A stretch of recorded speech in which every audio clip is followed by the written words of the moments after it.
বাংলাদেশের কোনো শাসক ভবিষ্যতে যেন নির্মম হতে না পারে সেজন্য সংস্কার জরুরি বলে মন্তব্য করেছেন আইন উপদেষ্টা অধ্যাপক আসিফ নজরুল।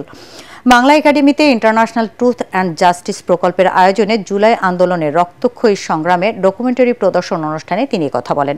এ সময় উপদেষ্টা বলেন, জুলাই আন্দোলনে সংঘটিত হত্যাকাণ্ডের সুষ্ঠু বিচার নিশ্চিত করা এই সরকারের অগ্রাধিকার।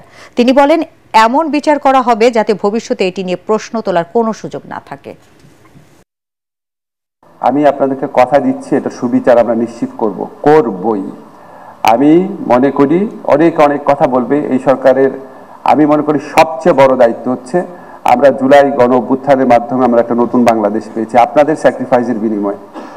আমরা এখানে আসছি, প্রধান দায়িত্ব আমাদের সুবিচার নিশ্চিত করা, এবং আমাদের ইনশাআল্লাহ এত অকাট্য প্রমাণ আছে, এত সাক্ষী আছে, ডিউ প্রসেস মেনটেইন করেই আমরা ইনশাআল্লাহ যত দ্রুত সম্ভব বিচার করতে পারবো।